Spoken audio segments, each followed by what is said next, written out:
bonsoir à toutes, bonsoir à tous. On est vraiment ravis de vous retrouver pour ce déjà dernier numéro de Monde des Arts. En tout cas, pour cette saison. Alors, il fait beau, vous l'avez remarqué, le Brief, le Brussels International Film Festival bat son plein depuis 2 jours avec des films très attendus et fait remarquable. 6 films en compétition nationale réalisés par des femmes cinéastes, s'il vous plaît. Voilà. Pour le côté pile. Alors le côté face, il y a toujours un côté face évidemment, il est nettement plus sombre. C'est un article paru dans Libération il y a 15 jours plus ou moins, intitulé Joachim Lafosse, un système d'emprise derrière les caméras.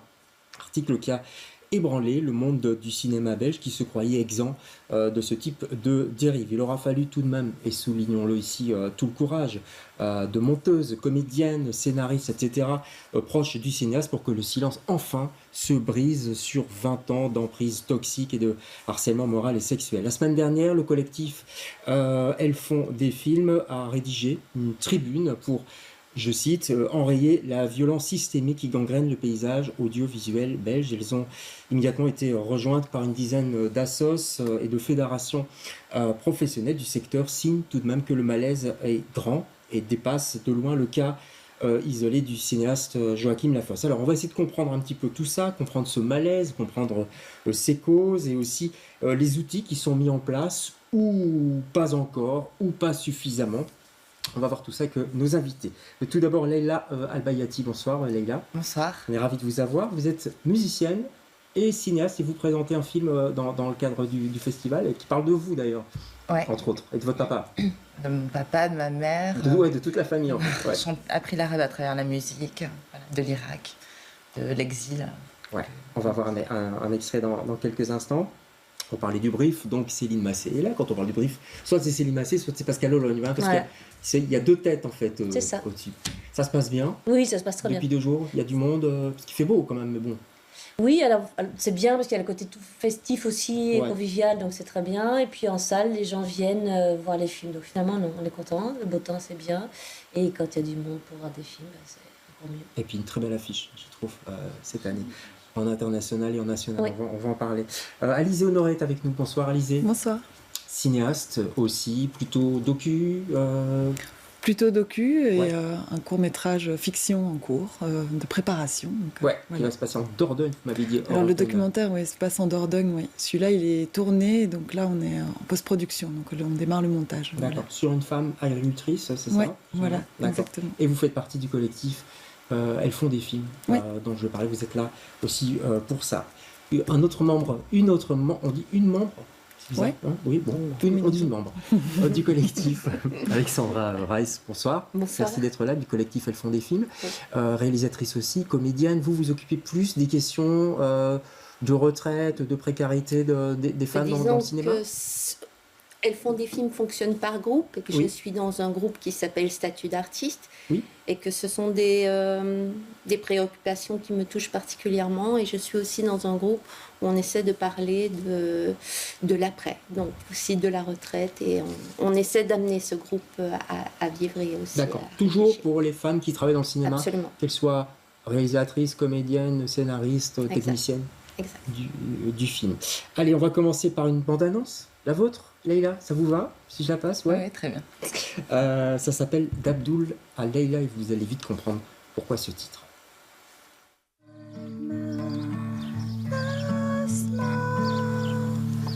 Moi, j'adore la poésie. Mais écrire de poésie, c'est toi qui m'as fait recommencer à écrire de poésie.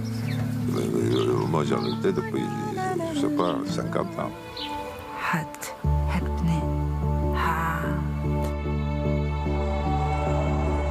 Il a été en prison, il s'est exilé d'ailleurs à un moment, dans les années 60, il était exilé au Caire avec Saddam Hussein. Moi, je n'ai pas voulu que mes enfants deviennent irakiens. Je ne voulais pas qu'ils subissent mon sort. Laisse-moi le traduction par en arabe. Laisse-moi la traduction en français. À moi.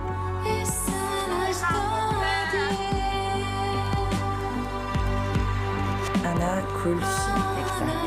أنا نص لبنانية نص فلسطينية. أنت؟ أنا نص عربية. كليا نص فرنسية. mémoire qui remonte.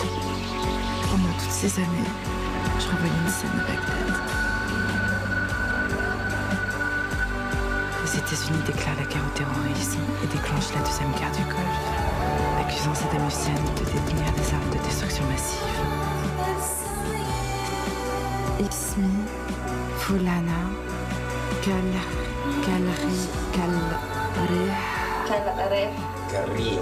Carré.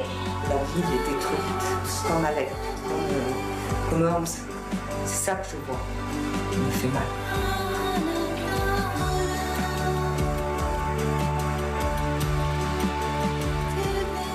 Voilà, d'Abdul à Leila. Il est beau ce film. Déjà, rien que la bande-annonce. Moi, c'est après. Céline, vous n'allez pas dire le contraire, évidemment, parce que vous l'avez sélectionné. Il y a une douceur, une vérité, une sincérité. C'est dur de faire un film comme ça, sur soi, sur sa famille. C'était très dur, surtout que je l'ai commencé sans savoir que j'allais faire un film sur ça. J'allais faire un film sur... Mon père m'avait écrit des textes en arabe sur la femme, la liberté de la femme, sur elle qui choisit son destin. Ouais. Et je me suis dit que j'allais apprendre l'arabe, et en fait, finalement, je suis rentrée dans le sujet, et voilà. Et ça a été vraiment mon travail. Ouais. Et puis, il y a l'image, il y a le fond, il y a la musique aussi, puisque vous êtes musicienne aussi, cette musique qui berce tout le film. C'est un film qu'on pourra voir demain au Palace. Je ne sais plus à quelle heure, il faut aller sur le site du Brief, je crois que c'est 21h au Palace, et puis le 2 juillet, puisque vous êtes dans plusieurs cinémas. Le 2 juillet, ce sera à De Broekère, à l'UGC De Broekère. À 18h15. À 18h15, oui, vous serez là évidemment. C'est un des 6 films sélectionnés en compétition nationale. Un des 6 réalisés par des femmes. On va les citer, les autres cinéastes, si vous voulez bien, Alex Poukine, justement, Céline. Alex Poukine, Mich qui est venu dans le courrier recommandé il y a cette semaine, Michel Jacob également, Samira El Mouzghibati, Céline Rouzet et Angie Obeid. Est-ce que vous faites attention à ça, à la question, au fait qu'il faut, voilà, peut-être pas une parité, mais en tout cas que les femmes soient bien présentes? Oui, on est attentif à ça, bien sûr, que ce soit dans la compétition nationale, que ce soit dans différentes sections. En international, il y en a moins, comme j'ai noté. Hein. Oui, il y en a 3 sur 8, c'est vrai. Ouais. On se rapproche quand même. Et en Director's Week, on a aussi, il y en a 3 sur 7. Donc c'est pas toujours facile, en fait, c'est compliqué. Pourquoi ? Parce que quand on est au bout de la chaîne, il n'y a pas non plus la même proposition de films de femmes, mais ça, vous en parlerez mieux que moi. Parce qu'il y a moins de films faits par les femmes. Ouais. Donc c'est parfois compliqué d'atteindre cette parité. Mais est-ce que vous pouvez, il y a moins de films faits par les femmes, on va en parler, mais vous pouvez du coup, j'allais dire, rééquilibrer la balance, quoi, ou pas? Mais c'est ce qu'on essaye déjà de faire. Et après, ici, en compétition nationale, on a été au-delà de ça. Mais en fait, ça n'a même pas été... ça a été un choix artistique avant tout, et c'est ça qui, je trouve génial aussi, c'est que finalement, ce sont des films qu'on avait envie de montrer, et puis il se fait que ce sont des films de femmes. Après, c'est pas vous dites pas, on va prendre ce film parce que c'est un film de femmes. On va d'abord prendre ce film parce qu'on aime ce film. Oui, c'est ça. Et puis après, il y a une sensibilité qui nous a parlé, etc. Donc forcément, c'est peut-être et sûrement parce qu'il y a cette sensibilité et un sujet, et une parole qui a été amenée par des femmes. Mais c'est vrai qu'au départ, on s'est pas dit on cherche une majorité de films faits par des femmes. Alors pourquoi il y a moins de films faits par les femmes? C'est une question complètement basique, hein, pardonnez-moi, mais voilà, simplement pourquoi est-ce que c'est compliqué de monter un film quand on est une femme, plus compliqué que quand on est un homme? Alizée, à votre avis? Mais je pense que ça commence déjà dans les financements. En fait, à partir du moment où il y a moins de films qui sont financés pour les réalisatrices, ça veut dire qu'il y a moins de films faits par des femmes. Donc là, on parle de subsides même publics. Dès le départ, le film doit être financé pour pouvoir vivre, en fait.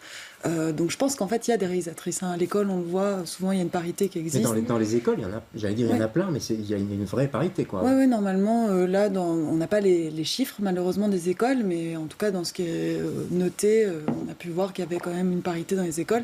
Et c'est vraiment en sortant de l'école. Alors là, du coup, ça devient un problème systémique, vraiment, de la façon dont les femmes sont traitées dans le milieu professionnel.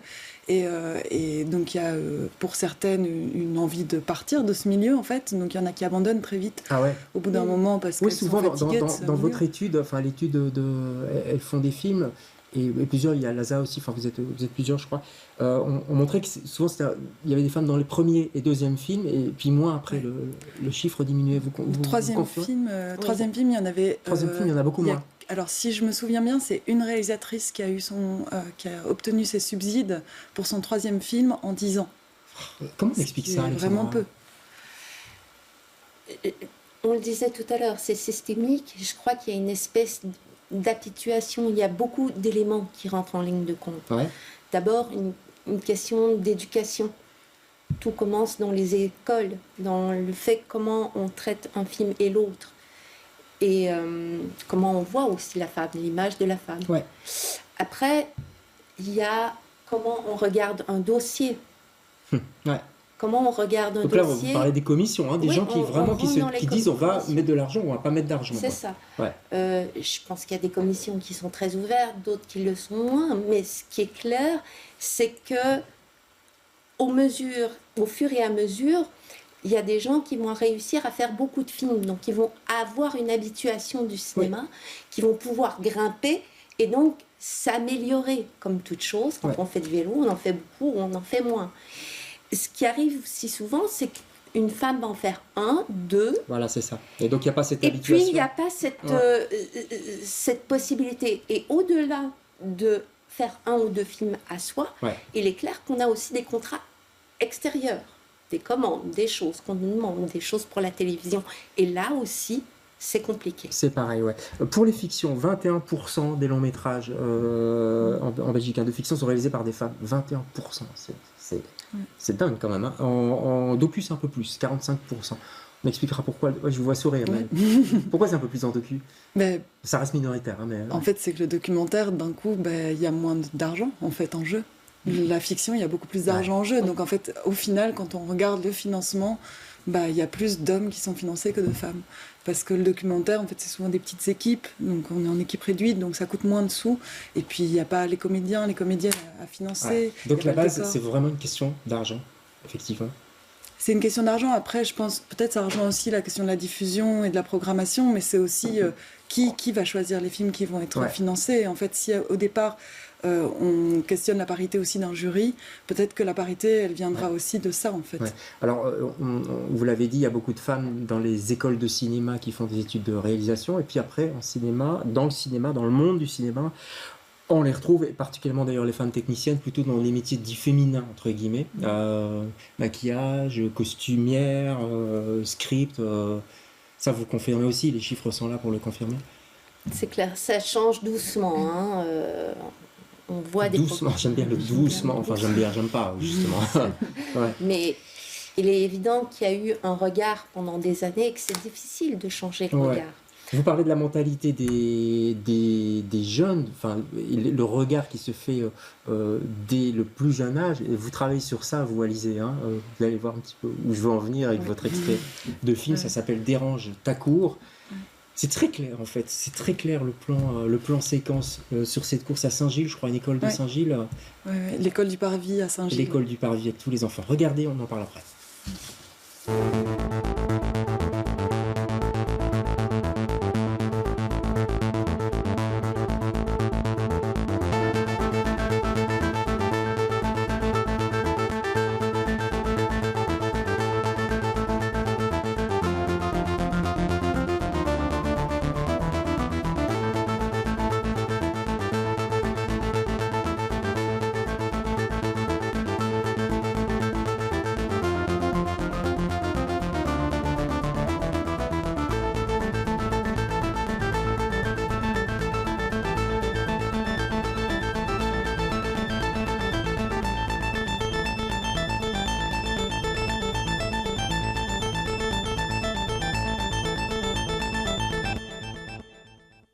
Voilà, ça s'appelle Dérange ta cour et c'est explicite. Je trouve que quand on regarde ça, on comprend un petit peu tout, notamment les mentalités posées dès le début. Quand il y a une femme aux manettes, donc en réalisation, on se rend compte qu'il y a plus de femmes dans les équipes aussi.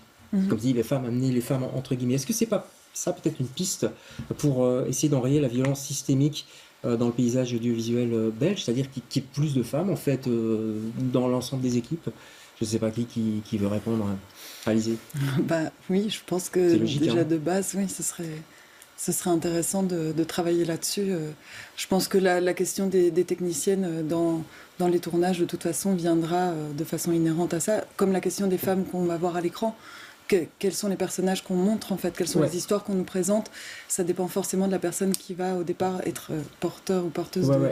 Et vous allez loin dans vos études. Vous dites c'est souvent des femmes minces par rapport aux hommes qui sont gros, souvent des femmes qui sont soit malades, enfin bon, bref, on va pas faire toute la liste, mais il y a vraiment une différence. Alors, le 11 juin dernier, un long article est sorti en Libération, fruit d'une longue enquête de Johanna Luysen et Arthur Serre. Ils ont recueilli plusieurs témoignages, dont celui de la monteuse Sophie Verkreuz, qui évoque du harcèlement moral et sexuel de la part du réalisateur Joachim Lafosse, un système d'emprise installé depuis 20 ans. Le collectif a très vite réagi. Le collectif Elles font des femmes et d'autres collectifs. Il faut du courage quand même pour dénoncer. Ce courage et cette violence systémique, vous l'avez ressenti, vous, en tant que réalisatrice? Ouais, en tant que réalisatrice et actrice dans mes films, je pense que je souffre aussi un peu comme une actrice. Et à chaque fois que je parle de mon film à un vendeur, un distributeur, c'est souvent... Il me fait sentir, tu t'appelles comment? Et puis il me met à une soirée, et puis après, le lendemain, il arrive et il me dit... Tu t'appelles Leïla, et puis il me dit tiens, je te passe ma carte. Et c'est souvent comme ça, très humiliant. À Cannes, plein de fois, les gens m'ont dit alors ah, t'es là, ah super. Et c'est quand que tu veux monter les marches avec moi? Et alors c'est quand qu'on couche ensemble devant plein de distributeurs. Donc à chaque fois, le fait de parler de moi dans mes films et d'être actrice et réalisatrice et de parler. Ça a toujours été super humiliant. Après, au niveau des tournages, j'ai eu plein d'histoires avec des hommes techniciens qui me disent si c'est pas donnant, on fait pas le travail. Donc il y a plein d'histoires comme ça. Donc je peux dire qu'à un moment, c'est presque un truc où c'est vraiment il faut se battre pour vraiment se battre. Pour résister. Vraiment se battre. Et j'ai eu des amies actrices qui vivent un cauchemar aussi, d'humiliation, de comment on les regarde. Voilà. Vous recevez beaucoup de plaintes dans votre collectif de violences sexistes, sexuelles sur les tournages? Alors, il y a eu... En Belgique, On a envie de mettre en place une cellule d'écoute, mais ce qui est compliqué, c'est qu'on n'a pas nécessairement les compétences. Il faudrait que ce soit des psychologues, des gens... on espère trouver le financement pour mettre ça en place un jour, que ce soit pour l'école ou autre. Pour l'instant, mais rien. Par contre, on sait que le groupe 50-50, c'est 50-50, a reçu plus de 500 plaintes. 500 Paye ton tournage, pardon. Paye ton tournage, c'est une autre association. 500 plaintes, ça vous dites? Ici.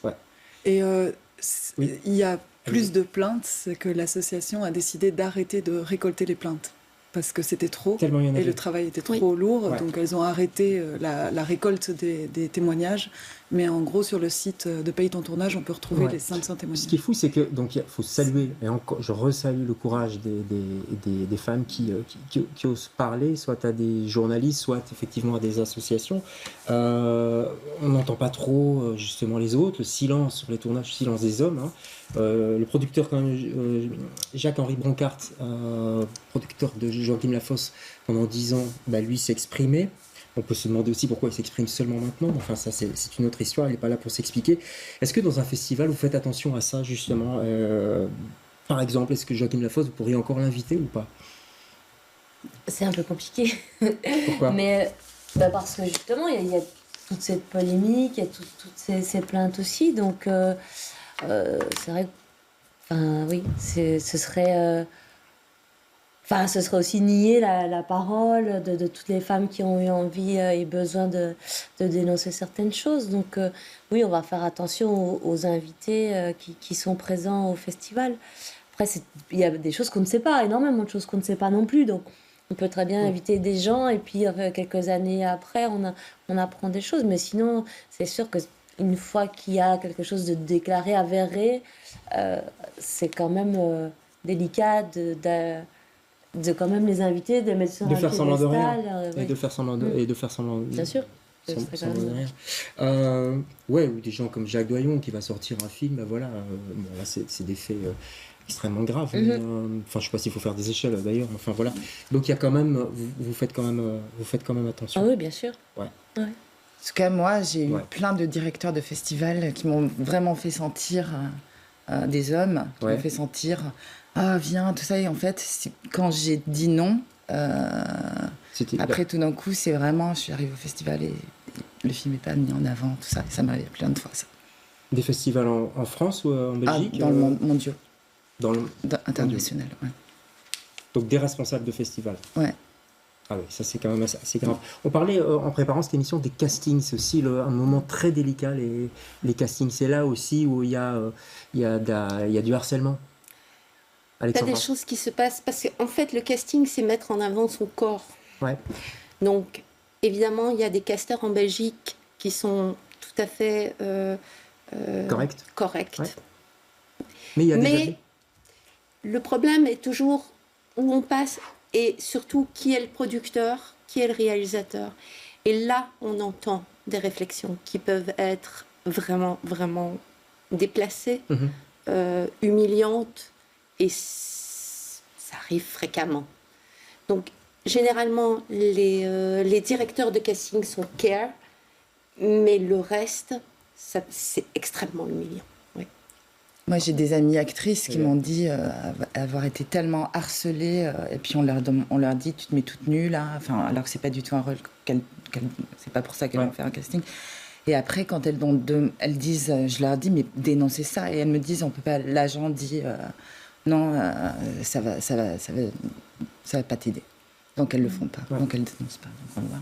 Comment faire alors, Alizée, quand effectivement les gens n'osent pas, parce qu'il y a une peur aussi, je parlais du courage tout à l'heure de dénoncer, mais on a peur de perdre son job, la Belgique est petite aussi, tout le monde se connaît, c'est un petit milieu quand même, donc... Mais elles font des films, du coup, défend énormément de choses à mettre en place pour lutter contre ça, mais il y a entre autres les formations qui pourraient être obligatoires. Ouais, ça c'est dans les revendications, les recommandations au gouvernement que vous avez sorties là. Les formations pour le moment existent, elles sont gratuites, les producteurs, les productrices et les professionnels du milieu du cinéma peuvent y participer. Mais c'est pas obligatoire. Mais c'est pas obligatoire. Ils y vont ou pas? Vous savez si... Alors oui, certaines y vont. Après, qu'est-ce qu'ils en font? On ne sait pas non plus forcément. Mais en fait, ce qui serait intéressant aussi, c'est que ces formations, si elles sont conditionnelles, dans le sens où à un moment donné, on n'a pas de subvention si on n'a pas fait la formation, ça peut être intéressant parce que du coup, ça veut dire qu'il y a une réelle nécessité que les réalisateurs, les réalisatrices et les producteurs et les productrices participent à ces formations. C'est le cas en France. Donc, c'est possible. Donc, ça n'existe pas encore en Belgique. Donc, ça, c'est un appel que vous faites au gouvernement qui n'existe pas encore non plus. Qui va quand même exister à un moment donné. Que ça puisse se faire. Bientôt, vous avez lancé ces recommandations publiquement. Les formations sont... avec plein d'autres, encourager la parole des victimes, protéger juridiquement aussi les personnes qui sont sur les tournages, leur donner un cadre juridique, les référents anti-harcèlement. C'est important aussi, ça. C'est très, très important. Et c'est pas encore assez généralisé. Tout à l'heure, on parlait de est-ce que vous avez vécu des choses? Je pense qu'il n'y a aucune femme sur un tournage qui n'a pas eu un moment, au moins une réflexion. Ouais. Et donc, au moins... Une réflexion, c'est déjà une violence. Exactement. Que ce soit de la condescendance, que ce soit une réflexion sur le corps ou la façon de mener le groupe, surtout vis-à-vis des techniciens. Ouais. Ça reste un système très patriarcal quand même, le cinéma. Enfin, à la base, c'était un petit peu ça. Le producteur, le réalisateur, puis il y a ce côté qui a du mal à changer quand même, Céline, j'ai l'impression, non? Et je suis mal placée. En fait, c'est vrai que moi, sur les tournages et ce qui se passe sur les tournages, nous, on n'est pas du tout... mais vous avez quand même un regard sur le cinéma depuis longtemps, quoi. Ouais. Oui, alors on entend des choses, mais c'est vrai que je préfère laisser la parole à celles qui vivent les tournages et qui subissent... Mais ça vous étonne quand même, tout ce qui est dit ici ce soir? Ou pas? Vous découvrez ou... Non, je pense que ça fait quelques années qu'on en parle, donc c'est pas nouveau. J'espère, j'ai l'impression quand même il y a des choses qui ont avancé, qu'on n'est pas nulle part, et que c'est un combat qui est à mener et qui avance. Mais c'est vrai qu'on n'est pas, nous, dans notre rôle d'organisateur d'événements, de festivals, de sélectionneur de films, on n'est pas du tout dans cette même dynamique et ces mêmes problématiques. Quoi. Non, donc, mais vous pouvez être attentif aussi. Ah oui, Enfin, bien vous sûr. l'êtes, vous venez de le dire d'ailleurs. Et il y a eu déjà certaines années aussi l'accueil de tables rondes et de tables de discussion sur des sujets qui sont importants. Oui, et puis je crois que la l'ARF s'est réunie aussi au festival récemment. Ils ont dû aussi évoquer ces sujets, etc. Ça vous rassure qu'on commence à en parler de plus en plus ou quoi? Ah, bien sûr. Ouais. Moi, j'avais posté sur les réseaux sociaux il y a 2 mois, 3 mois, et en fait, tout le monde me dit mais poste pas ça, et en fait, finalement, on me dit mais c'est très important. Donc, et puis on sait pas où, parce qu'on n'a pas envie d'être vu à travers. Et comme mes amies actrices, on n'a pas envie d'être vu à travers ce regard d'homme, donc on l'enlève, mais en fait, il faut absolument qu'on en parle. Ouais. C'est vraiment, en tout cas moi de mon côté, c'est vraiment. La parole en tout cas se libère, elle s'est libérée en France, elle commence à se libérer en Belgique, on le voit, et on espère que ça va évoluer. On arrive à la fin de cette émission, ça va vite, hein. Il y a tant de choses à dire sur ce sujet. Très rapidement, un temps fort peut-être du brief. Il y a donc les films des réalisatrices en compétition nationale dont on a parlé. Et puis il y a d'autres moments aussi. Il y a un film qui s'appelle Jeu de balle, c'est porté par un réalisateur, c'est Laurent Scheid, mais c'est aussi un documentaire qui est important sur l'esprit belge. Puis il y aura Jeu de balle, et puis il y aura Jacques Audiard qui viendra avec Carla Sofia Gascogne, une des comédiennes qui a gagné le prix d'interprétation à Cannes, nous parler de Emilia Pérez. Donc ça va être un moment aussi fort. Super film. On n'a pas le temps de le passer, mais je dis quand même votre film sur les gens du voyage, enfin en tout cas sur les forains. Allez sur le site de Alexandra Rice, R-I-C-E, et vous pourrez voir ce film. Je crois que c'est sur Vimeo, en tout cas la bande-annonce est sur Vimeo. Il y a moyen de le trouver. Merci à toutes les 4 d'avoir participé à cette émission. Je rappelle votre film à voir absolument. Moi, je l'adore. Mais je ne peux pas influencer moi, je suis pas dans le jury. C'est bon. Ça s'appelle d'Abdoul à Leila et ce sera projeté notamment demain soir au Palace. Merci à toutes les 4. C'était la dernière émission de Mon Désert. On se retrouve à la rentrée. Passez un bel été. Bonsoir. Merci.